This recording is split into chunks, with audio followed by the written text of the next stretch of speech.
Heavy metal rock. Global mind.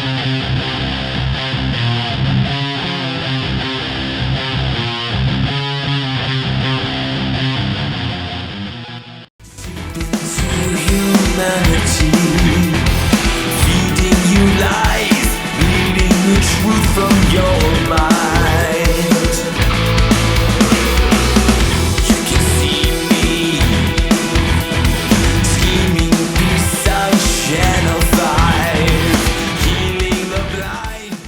Thank you guys for tuning in on another episode of My Global Mind on the channel. I'm really happy today because we're talking to two great musicians, and it's about a really great project that is going to come out on June 28th. It's the band HARPAZO. It's called The Crucible. It's through Rockshots Records. And this is a really cool concept album that I think if you're just a fan of rock and metal in general, you're going to like, because it has a lot of really great talented musicians and vocalists. And we have two of those guys here. Of course, Marc Centanni is the creator of this project, along with Mr. Gary Wehrkamp, who you probably know from bands, one of my favorite bands, if you're a fan of prog metal at all, Shadow Gallery. So really glad you guys are on here to talk about this record, and thank you for taking the time. I appreciate it. Yeah, good to be here. Great to be here. Thanks so much. So I want to tell you this, Mark. Today I was listening to the promo today. We get a lot of promos, so it's very hard to get to things because we get flooded with promos all the time. But I saw the presser for this one when it came out a couple of weeks ago, when that officially came or hit our inboxes, and I saw a lot of the great names that are associated with the project. So it piqued my interest. Obviously, Gary, he's a great musician. I'm sure you're a fan of his work from his main band, and there's other great vocalists on here like DC Cooper, who we know from Royal Hunt, who's fantastic vocalist as well. But let's kind of take us back to the beginning, how you met Gary, where this whole project came from, the idea behind it, the concept, and we'll go from there. Oh, Gary, you want to tell the story? You might be better than me at this. Well, first of all, you're not going to believe how long ago it was. I had to look it up, and I was like, I didn't know. Did we discuss this with people or not? Because it's not that it's embarrassing, but we started this project so long ago, and I met you in January of 2007. Has it been that long? Yeah. And the project in 2007, though. So no. You were coming up for music lessons. That was coming from music lessons from the back. And my you can tell your version of this, but so my recollection is I was just trying to encourage you to write riffs. We were into a lot of the same music. And somehow, like, your assignment might have been like, come back with a riff, and then which was ended up on the album was on Change of Heart Part 2. Yeah. And from there, it was probably 2010 that we started the record, I would think. Yeah, every Tuesday, a little bit at a time. Yeah, Tuesdays at 11:30. Tuesdays at 11:30 is when we probably started. It was supposed to start at 10:30, but one of us was always trying to get going, right? Usually I was driving about an hour from New Jersey to come to your studio, New Horizon Studios, which is a phenomenal place. Yeah. So Gary said it right. We started this project back then. Wow. That's a long time. So Gary, are you in Texas still, or you still live down there, or did you move somewhere else? No, I'm in Pennsylvania. Oh, you're in Pennsylvania. Okay, gotcha. Yeah. Okay, and you were in New Jersey, March, right? Or around close. Yeah, I was in March, North Jersey. Gotcha. Okay. Wow. So I guess take me kind of through that, because I mean, it looks like you had the idea for this a long time ago. Yeah. And obviously, the basis of it was laid out, but how? I mean, I understand people have things going on, and it's busy to come. It's a record. I mean, it takes time to make something that you're passionate about if you want it to be good, right? And make an impact. So kind of take me through. I mean, I know it took a long time, but how did you get together with some of the guest vocalists and the singers and all that stuff, and what roles they were going to play? Did you have a concept already before all that? Or? Yeah, definitely. I came to Gary with probably 25 songs or something, and he's like, we need to get that down just a tad. When I first came out with my idea for a concept album, and being a huge fan of other concept albums out there, obviously, come on, we have to say Operation Mindcrime. I mean, it's just a classic. Yeah. Like Camelot's by Kalo, you have Ayreon, you have all these just so many great projects. And I remember the whole thing kind of started because Gary was showing me another project he was on with DC Cooper called Amaron's Plight. And that's a phenomenal CD. So it was Gary, and he was working with a writer and DC Cooper, and was it Nick from Spock's Beard? Is that right, Gary? Yeah, Nick Virgilio. Yeah. And I heard that album, and I'm like, hey, Gary, I have an idea. With a riff for one of my projects. And so we started from there. We didn't know we were going to get DC Cooper on it. Or Marc Zonder, and Gary can talk more about his relationship with Marc Zonder. Marc Zonder is actually probably the first guest other than Gary. Gary's not a guest. Gary's a co-creator. Gary first worked with Marc Zonder. Is that right? Remember that, Gary? Yeah, that was early on. I was already doing the record with him at that point and some other projects, and we just finished. Oh no, he wasn't on Amaranth's Plate. We were just finishing something else, but yeah. So I just said, hey, you want to cut a couple drum tracks, and I started demoing some here. He did some, and then I forget. I think I was doing an album with Flaming Row and Martin Schnella. And I said, hey, do you guys want to cut a drum track out there? Because I'm not fantastic at double bass stuff, like the fast thing, like for I Am God. I mean, I would have done that, but it would have taken me a long time. My feet are not in shape. So, yeah, we got Mark. But as far as singers go, you and we were making lists over and over again about who do we want on this, who's realistic, who is realistic for us to get, and who's going to want to do it, and trying to keep it in budget. Well, Marc Centanni was a good choice because he's a tremendous drummer. Obviously, people will know him from Fates Warning, his time in there, but he's done tons of collaborative work with other projects. I mean, he's phenomenal. So that's a great. He's a hero of one of mine. For getting Zonder on this was great. Yeah, that's awesome.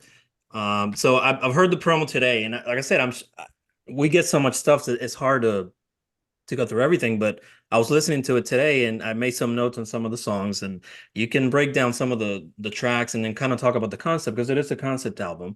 And people, so this is why I try to explain about progressive music. And obviously I'm a fan because I've been listening to it for a long time, but you have to devote time to progressive music. Sometimes it comes to you when you listen to it. Sometimes it doesn't, at least in my experience and years of listening to this specific kind of music. So that's what I always tell fans: sit down and really in a quiet room and listen to the music, listen to the lyrics, listen closely to the instrumentation, because there's a lot going on in this kind of music. And it could be a lot for people that are not familiar with that genre, if they've never listened to it, if they listen to just straight heavy metal or whatever other genre. There's millions of them in the metal subgenres. But I made some notes on some of the songs, and I'll let you talk about some of the songs. I was listening to the single "I Am God" from the record, and I just found this out, by the way, because I was watching. I went on YouTube. I was trying to watch the video, and apparently the video got restricted or something when it came out. Which is insane to me nowadays. But you can talk about that in a minute. But that song really stood out. That's a great song. I think you guys did a great job with that. I think it was Two Witnesses was the other one. The vocals on that is fantastic.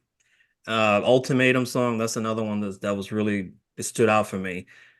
Change Your Heart Part 2 was another one I really liked. I liked the background vocals on that one. I thought the layered approach, I think it was midway through the song. Mm-hmm. And we'll have to explain that some of these songs have the epic feel because they're longer songs, 8-9 minutes. So that's what I mean. You have to devote time to records like these to actually enjoy them. It's not you put them in, it's 3-minute songs and you're done. Everything is extremely catchy. There's a lot of catchy stuff on this record, like a lot of well done progressive music. But I'll let you, Mark or Gary, if you want to talk about the concept a little bit behind the characters, if you don't mind. Mark, that's your expertise. Sure. So it all started with I was a news writer actually for a while, and I was really getting into kind of like finding my faith in Christianity, but I was studying a lot of different religions, and I got really like into prophecies. And I was a huge fan of the movies The Lord of the Rings. So in The Two Towers, there's a scene in it at the very end. Spoiler if you haven't seen this movie, it came out like 20 years ago, but there's a scene where this white horse comes on down to fight like the army or whatever. And in the Bible, there's a verse, Revelation 19:19, that literally talks about, it's like basically taken right out of the Bible for the most part. And I thought it was so cool. I'm like, wow, I had no idea Christianity had such cool themes like this and war, and and I was like, well, how cool would it be to have a concept album around that? Like, how do we get to that point?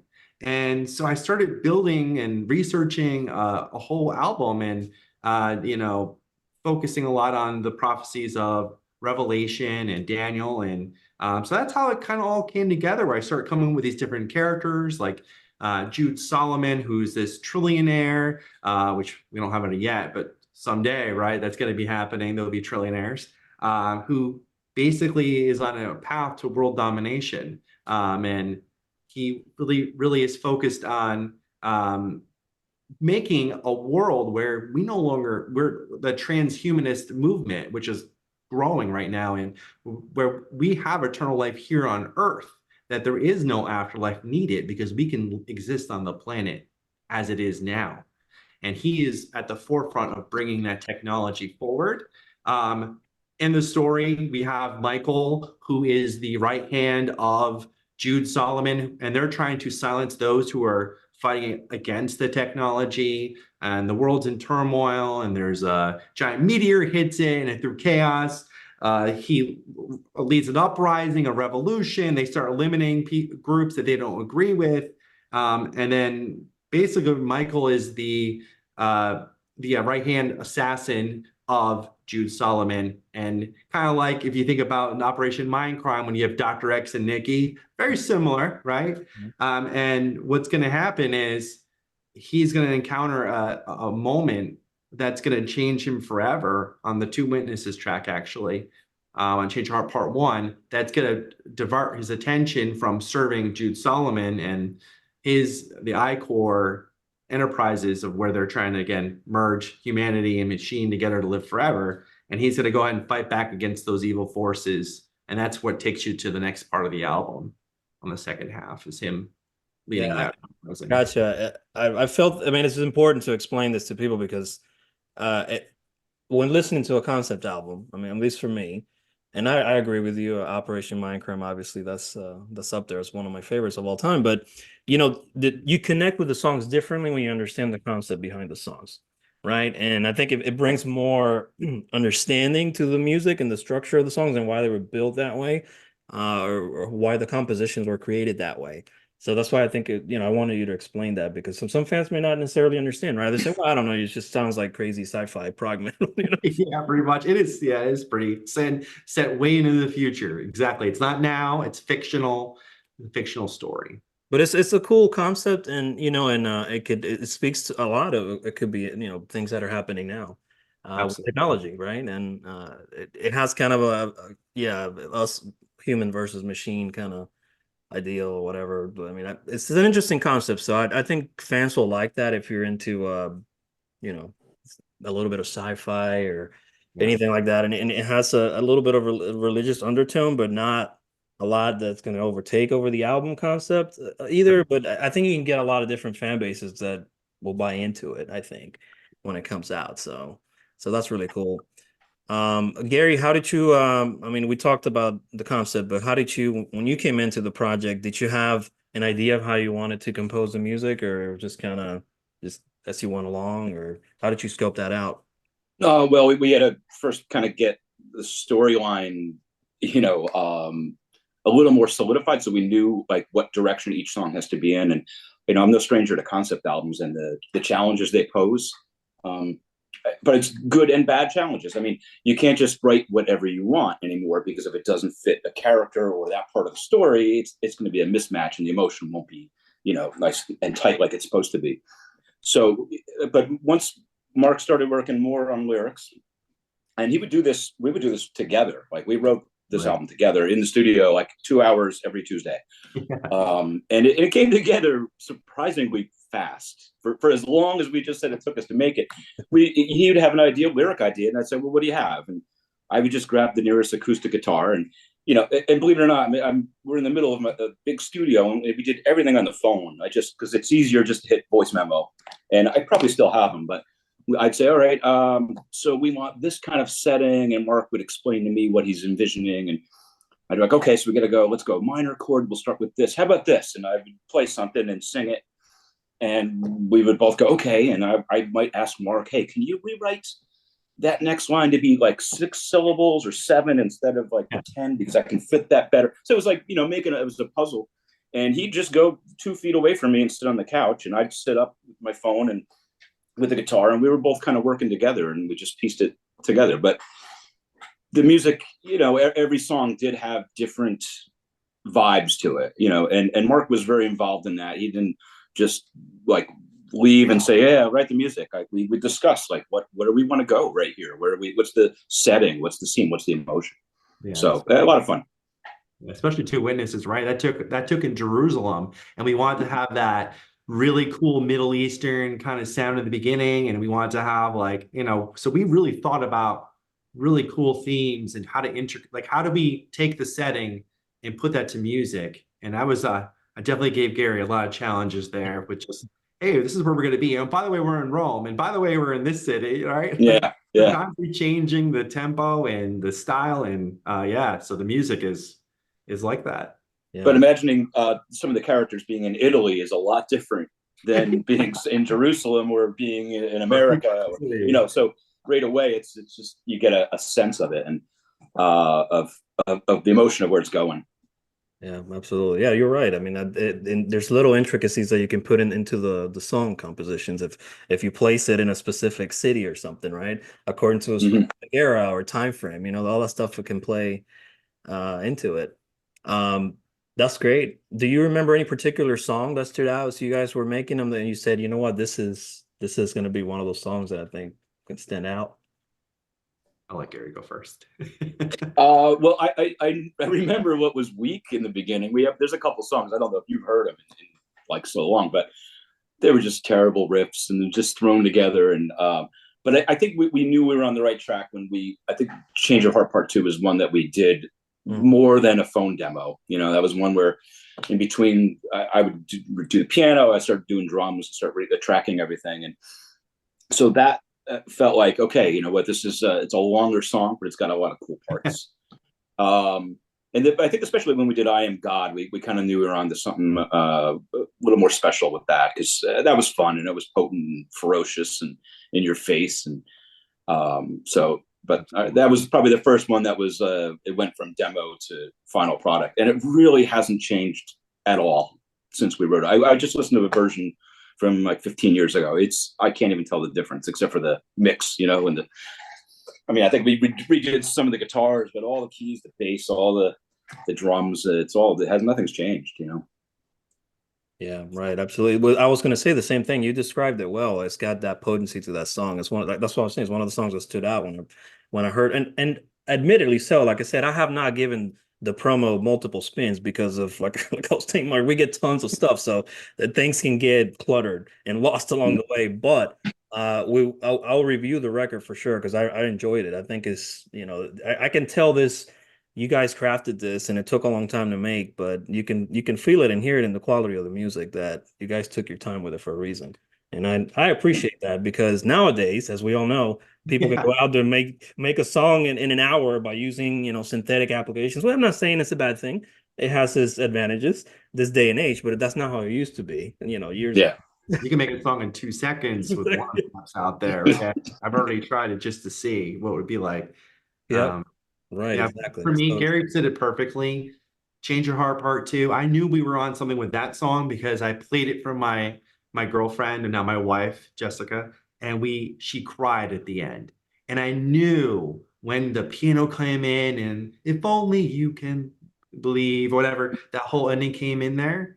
Oh my gosh, it was a magical moment. I knew I enjoyed it, but to know somebody else was enjoying it, I was like, oh my gosh, maybe we're making some really great. And then I Am God right after that. And so yeah, Gary, I totally agree. I mean, we were both just, it's like try not to get too hyped about it, like it's good. Like, I don't know, is it good enough? Like, and we start to really enjoy it. We took our time with the process. We wrote out the story. We made sure we included everything. We thought about we listened to the tracks a bazillion times.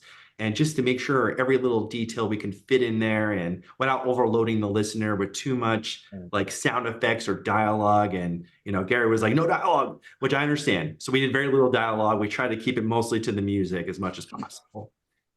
That's actually that's a good recommendation. Yeah, I'm not a huge fan of the dialogue. Yeah. I think A it was little clever. The first time it came out in whenever, like it was like, oh, cool. But then when every band started doing it, it was like, okay, we have to find a way to. We can't cop out. We gotta just craft good lyrics and tell the story that way. You can always explain a little bit more later in the, on the website or something. So that's where we're like, all right, we can take out a little of the Well, dialogue. it can take it can detract from the music. I think progressive, like I was saying before, it's already you have to give it a good amount of attention to appreciate the music already, and too much of it, people could probably get a little bit lost in it and kind of lose perspective of what they're listening to. I think, in my opinion, and I am not. By the way, I listen to a lot of different things. I know I'm a big progressive person. I've been for a long time. This is how I discovered Gary's band, with Shadow Gallery and all that stuff like you. But I listen to a lot of different things. And one of the things that we always find from fans is they want melodics. The melodic a combination of melodic and heavy a lot of the times is perfect, right? Perfect for me and a lot of the people that listen to the same stuff we listen to or review. They want to just be sucked into a story or the music. It's just all these different things that can just grab you. That's you were talking about I think Dream Theater. I was reading your bio. I know you're probably a big Dream Theater guy too. So am I. I mean, a lot of people are. Yeah. So, but it's you're sitting there, you're listening to the music, and it's one that takes you away from your daily life. It takes you into this whole nother thing. So that's another thing why I think concept stories are, when well done, like this one, can just take the reader away, into a whole nother universe. And Yeah. that's really cool that you guys took your time with this one. It never took me away from my daily life. It actually was my daily It life. was your day. I used to have to do other things to get away from of Really? that. Yeah. No, I mean I enjoyed every minute of it, but it was it was a lot. And let me explain something that's funny that I didn't even think about, Mark, till just now. Is early on the concept wasn't developed, and we didn't have the whole I-core thing. We didn't have a lot of the details. And I know you were eager to keep working on it, and I was encouraging you, yeah, let's make this better, let's do this, and you would work on it. But I also, now that I think about it, I had to sing the demos for all the parts. So I kept re-singing this album over, like every 4 years. You'd be like, oh, I've updated the lyrics, they're much better. And I'd read them, I'm like, oh, damn it, they are better. Now I got to re-sing it all. And, and I'm not the kind of guy that just does it like a vocal. I'm going to triple track it, and I'm going to do all the harmonies, like just as soon as possible, and try to bang it out fast. But I just remember I just kept re-singing it with different endings to choruses and different lines here and there. And so it was fun, but it was like recording 3 albums, kind of, in some ways. Well, then we had the other vocalists come in and they had to sing the parts. So, so then we got a chance to hear. You got to hear someone else sing it, at least for a change. Then, yeah, and I'm so confused by the end because I lost track. I'm like, wait, I'm the bad guy. I'm not usually the bad guy. I'm not usually the bad, and especially like since I worked with DC on other projects where he was the bad guy, and I was singing all the good religious Christian lines, that he would be the evil character. It's just weird to hear he and I, and he's the. Wait a minute, he becomes kind of like the good guy, and I'm the bad. You guys are both bad in the beginning, okay? You're both real bad, all right? So that makes you really better.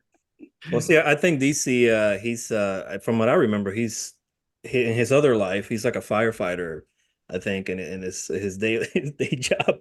So I can see why he would come in as the hero all the time. I think it's just what he does, right? But he's a great vocalist. You got to give him some slack, right? Do whatever he wants. True, right. There's no slouch on this record at all. I'm doing an interview. I'll talk to you guys in a bit. Sorry. So I was going to ask you. You brought it up, Mark. Some of the other vocalists on the project. And you can Lee. How do you pronounce his last name? Limper. What was the first one? Lee. Yeah. Yeah, I'll let Gary pronounce. I don't know. Limperly. Yes. Jennifer Eckhart, Ray Parr. Some of these, like I know Les Carlson. Yeah. How did you get in touch with some of these other artists, Gary, and for this project? Were you just friends with them, or how did that work? Well, some I knew, like the ones I mentioned already. Obviously, DC, Nick over in Germany, Mark in California. We auditioned a bunch of different girls for this project.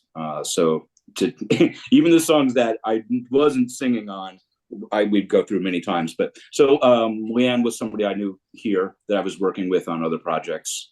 Same thing with Jennifer Eckhart. So they were the local ones. We had a lot of ideas for other singers, but Mark, I don't know how we ended up with who we ended up with. I had a list from 2008, okay, or 2009. Yeah. And I actually got most of the singers I wanted. Not all of them. Funny enough, Roy Khan was like the top one. I was a huge Camelot fan back in the, Worse. oh, evil character. Roy Khan was supposed to be Gary on the album, hilariously enough. So, but Roy Khan left the music industry because we were starting this thing, and I was like, well, he was nowhere to be found anymore. And yeah, that's right. He was the first one, and then but Les Carlson, Ray Parra, Michael Drive. Honestly, it was, I'm a fan of theirs. I emailed them.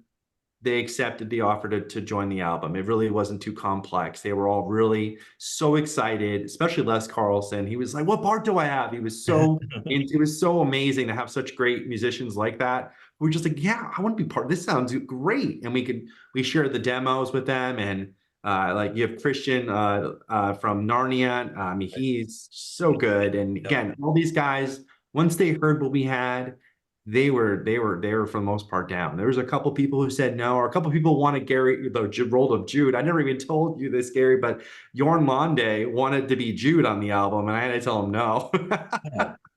Well, I was never supposed to be a character. I was just the writer with you. The guy, yeah. But I was like, Gary's so good, I can't not have Gary as Jude. So it was so funny how that all worked out. But there's so many great musicians we reached out to, and the core that we have is, I'm very proud of. Yeah, I was going to say the ladies that are contributing to this record they were really great. They're great vocalists, so they're great choices for that. That's interesting that you weren't Landa's story. Well, he's a terrific vocalist. That would have been a great addition. I had a different role for him, actually, and he didn't want to do that one. He wanted to be the Jude guy. So I'm like, you that one, man. I'm sorry. Hey, so did after DC heard it, because I never played that for DC Cooper until we were done with a session one night, and I said, "Here's one of the tracks I'm on," and he was like, I should be singing that song. I want to do that song. Like, no. That's that. You already have another part. That's me now. Nice. Roy Khan, by the way, I've been trying to get Roy to sit down and do an interview with us. He's proven very elusive, even after coming back into the music scene. He's keeping a low profile, but he's another great guy who's tremendous vocalist. Yeah. I'm like you. See, I think when I was reading your bio, Mark, I was like, man, Mark, he follow our stuff, because a lot of these records, man, I remember we reviewed so many times, and I gotta be honest with you guys. When I started the magazine in 2008, I'm just a fan, just like you are, of a lot of different genres of metal.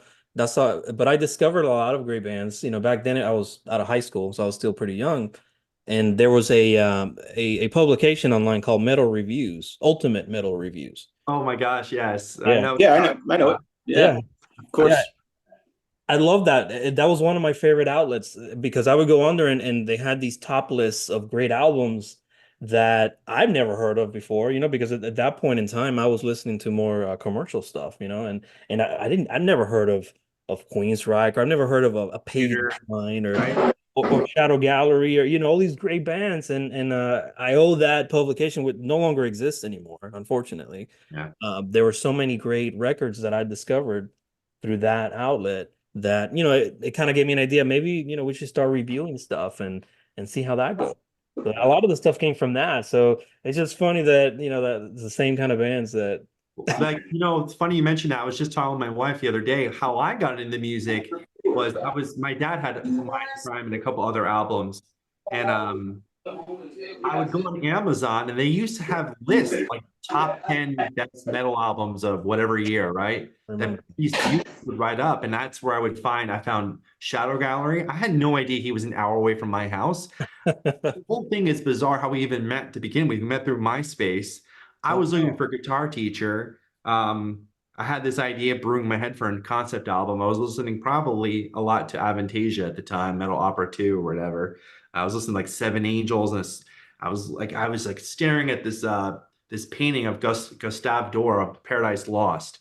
And there's like these seven angels with trumpets. And I'm like, that's really cool. And I'm listening to Seven Angels at the same time. I'm like, wow, these themes are really interesting. And, So I found Gary on MySpace. I don't even know how we found each other. I don't know if I friend requested him or he friend requested me, but somehow we became connected on there. We both have different versions of this story, but regardless, I saw he lived an hour away. I'm like, wait a minute, you're an hour away?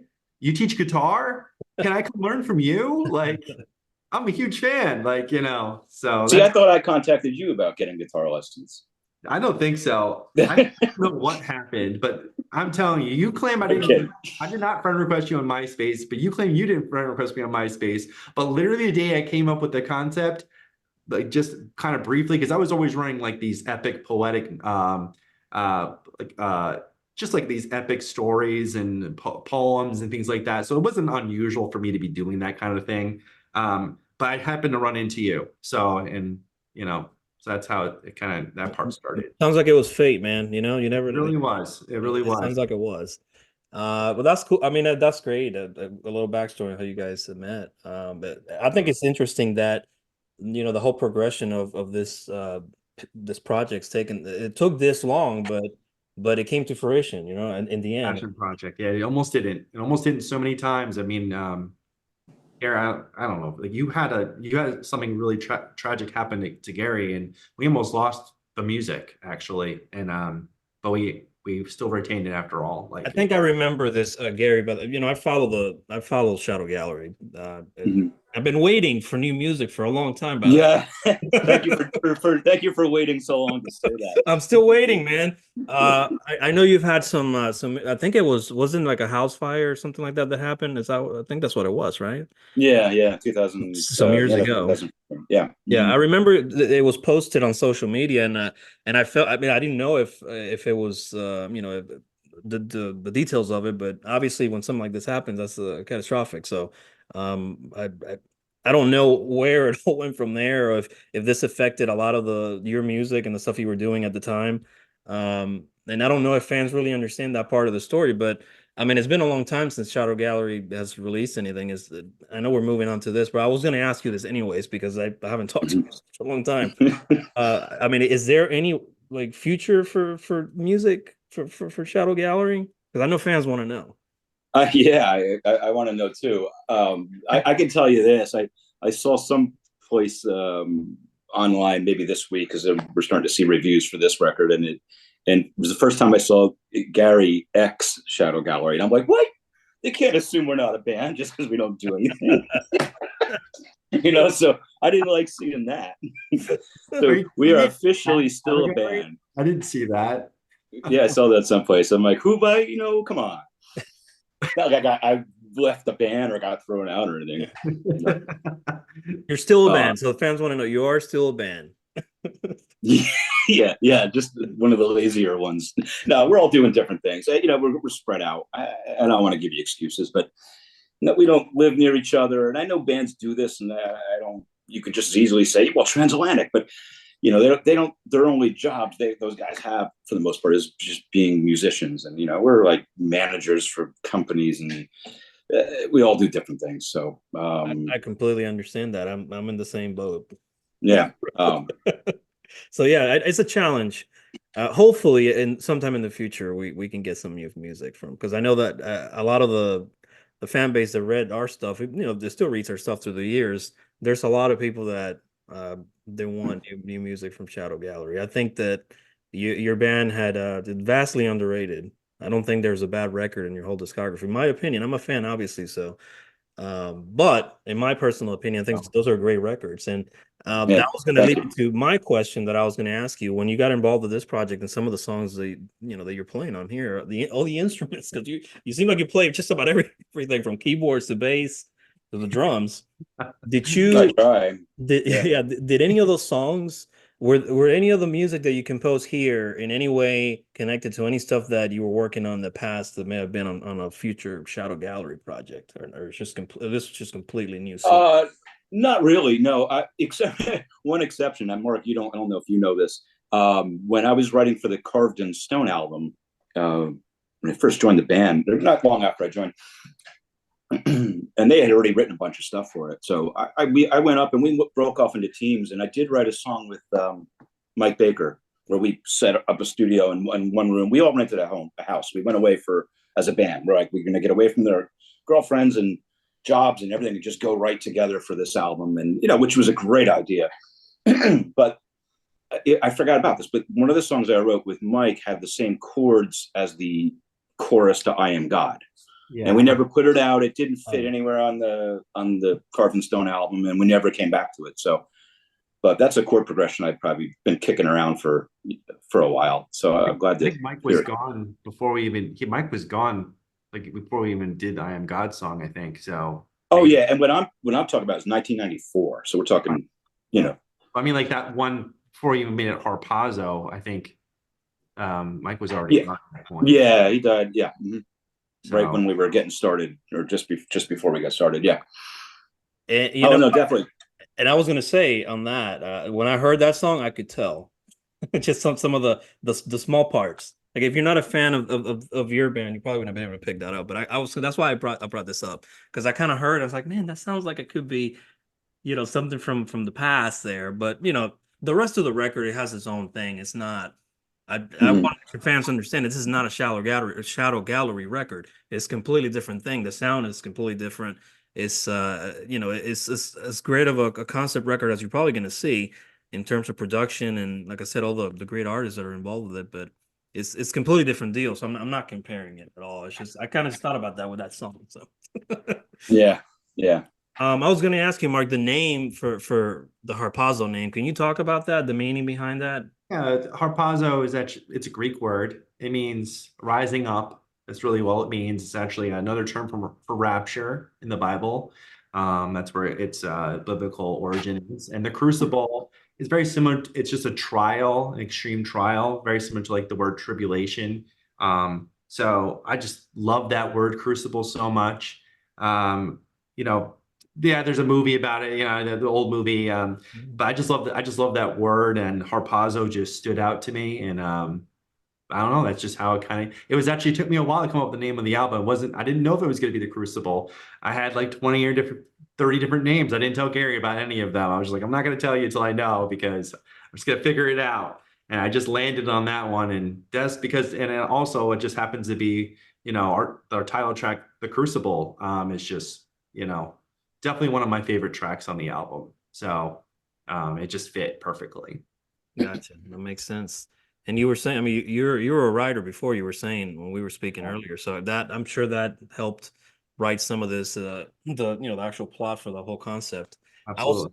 The one thing I was thinking about when I read, the actual story behind that, I was thinking, man, this thing could be like a movie script or something, I mean, you never know. You never know. Yeah, I would love to explore other options with it for sure. I mean, Gary and I always say like, we'll see what people think of it, and same thing, like I've always wanted an Operation Mindcrime movie, like all these, there's so many like Ayreon with his music and The Human Equation. I'm like, man, how cool would it be to see? And then, TV show, whatever, like, there's so many great concept albums that I would just love to see come to life in some other way or on Broadway or whatever. And so yeah, it definitely comes from my writing, and definitely is something I would love to see someday. Absolutely. Yeah, that would be cool. The artwork, who did the artwork for the I knew like 2 seconds ago.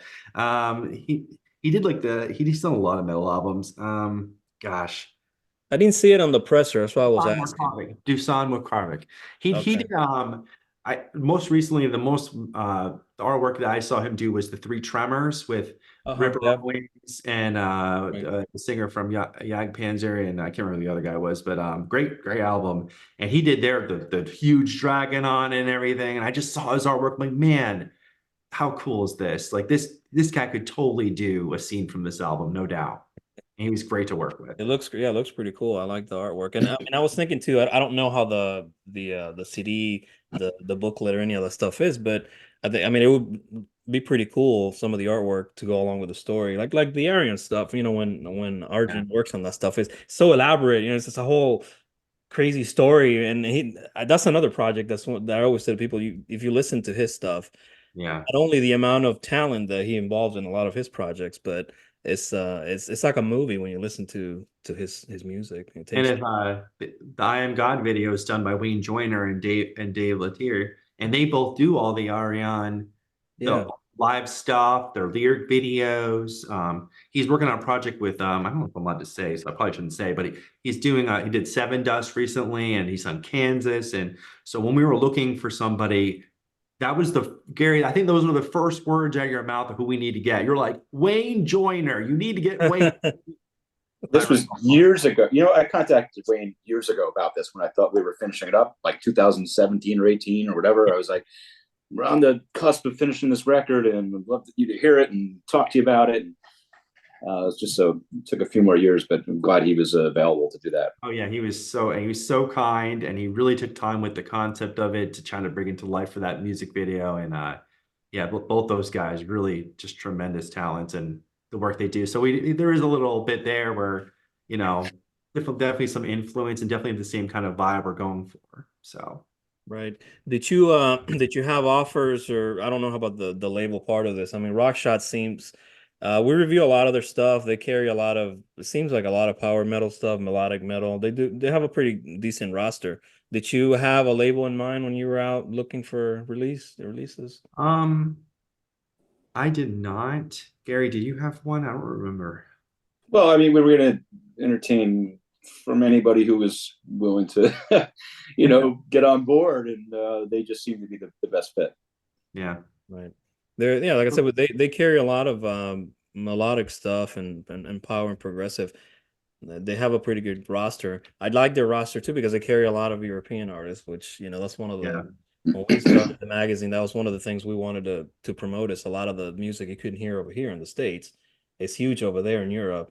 And Yeah. to this day, that's still kind of the thing, right? It's a little bit different when, you know, some of these European metal bands come over here and tour, but it's Enzo, Gary's friend Enzo, he actually is on that label. And so when we were reaching out to different labels, you know, like Enzo was, you know, we asked Enzo how he felt about Rockshots. And so that definitely was a contributing factor of, should we go with them, look at the deal. So yeah, he definitely helped things along there too, just from word of mouth. Yeah, and we should mention him as a singer. You know, he doesn't usually get thrown into that conversation because he's not one of the characters, but he just sings this great part in one of the songs that's just fantastic, and does it in Italian. And so he's a great singer and great guy. Which band is? I mean, the name sounds familiar. Glory, but... Enzo and the Glory Ensemble. Oh, okay, yeah. Gotcha. Yeah, I've heard their stuff. That's awesome. Yeah. I mean, it's a good label. Hopefully we'll get the push that you guys need to push this out there. I mean, it's hard. That was one of the other questions I was going to say. This day and age it's so hard to get the music out there. You know, it's social media seems to be one of the keys, but that's not always, you know, guarantee, right? It's just so much out there that's relying on things that are not necessarily in our control anymore, it seems like. So the question that I had is, what do you guys, I mean, what do you want to get the fans to take out of this record? Are you're aiming to just general metal fans, or just people that like good storytelling? You know, what kind of a fan base are you looking at to get out of this release? Great question. What do you think, Gary? Everybody. Everybody. The only answer that's coming to my mind is I don't want a particular fan base. I want the whole world to say this is cool. And you know, like you were saying earlier, it can be a little demanding on the listener if you're not used to prog rock, and you know, because a 10-minute song probably feels like eternity. And I've debuted and played the album for people here, and you know, I get really good reviews, but I always feel a little squirmish once it gets to that 8-minute point. And I know they're like looking up at the thing going, how much more is in this song? Why is it 16 seconds long on TikTok? This is not TikTok music, all right?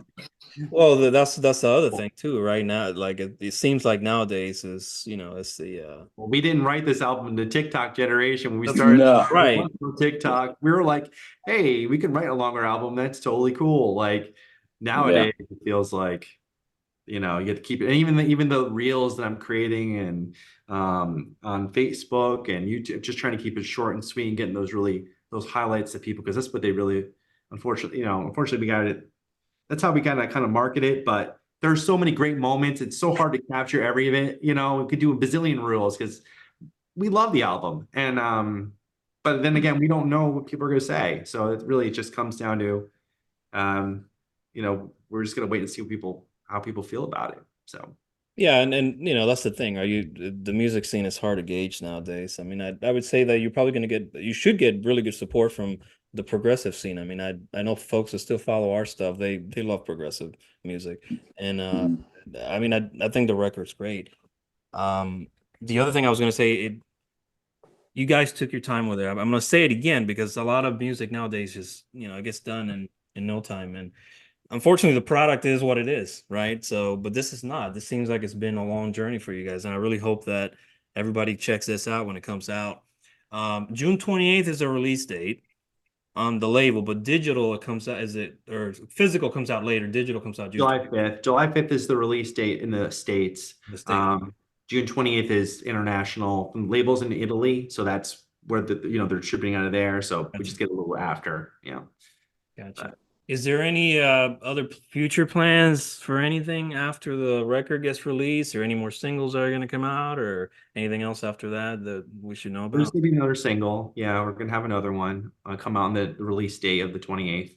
I believe that's what there might be another one actually. We're talking about doing that. So there should be, I think, one or two more, maybe even three, who knows. This day and age, you got to keep out the video content. It's so important. It's how people see everything, And in terms of future release, no, I'm very focused on this album right now. Let's see how this one does first. Awesome. Understand. Gary, did you have any messages for fans of your previous band, or for fans that are going to be listening to this piece of music that you want them to know about? This is my thing right now. This record, I'm excited about it, and I hope it does appeal to the Shadow Gallery fans, or some of the different records I've done. But I do want to thank all the fans for being patient for content. From this, I mean, I'm always doing stuff, but sometimes it's vocal, sometimes it's not. It doesn't get out there, and I'm not really great with the social media, so I'm not posting on my Facebook page, "Hey, look at my new album," or "Look at this album I did," or "I played on this person's." So, it's like, it's still thrilling to me, but to do a guest appearance on an album is great. But I'm not going to go make 1,000 posts about it just because I think people will find that. But this is something, yeah, I'm excited about this. And I don't want to say I'm glad it's done like like it was so much work, because I actually miss working on it, in some ways. But that's my only message, I guess. Good enough. Mark, I'll leave the final words to you. Same question. Yeah, but if I remember the question. Well, I don't think I answered it, so I probably didn't help you. What was the question again? Like, what final word? Yeah, just final words for the fans that are going to be checking it out when it comes out, because there's going to be a good amount of people. This specific genre of metal it's a very tight, close-knit group of folks that listen to this stuff. So I think it's going to do well. But just kind of your final words on that for them. Sure. Listen, this is a passion project. Like, Gary and I devoted many, many years onto this album. We really wanted it to be special. We really just want you to hear it, not just once, multiple times. It's going to take a little while, as you were saying earlier, but to get it. And I think once you do, you're going to have a lot of great payoff from doing that. And more than anything, we just hope it's entertaining and you love it, and we want to hear about what you think of it. And I just want to thank all the guests, the people getting the word out, My Global Mind for just having us on here for the interview. It truly is an honor, and the love and support that we're getting is incredible. I want to say, obviously, thank you to Gary, my partner in all of this. I mean, without him, HARPAZO would not exist. And so together, I think we have a pretty cool album. I hope you guys like it, but really, you guys got to tell us. So let us know what you think, and I hope to hear from all of you. Excellent. Thank you guys, both of you, for taking the time. I know it's hard to get everybody to get together for one of these. So thank you very much to Gary and Mark. Like I said, the record comes out, release is 28th of June on Rockshots Records. HARPAZO, the Crucible is the concept record. You guys are gonna love this. I mean, every impression I gotten so far, and again, I'm a harsh reviewer because I listen to a lot of stuff and we get spoiled, but it's very well done. And as you can see, both of these guys are very passionate about it. So I would say please check it out. when it comes out. You won't regret it. So thank you guys again for your time, and Yeah, thank you. Thank you so much. take care. Heavy metal rock. Global mind.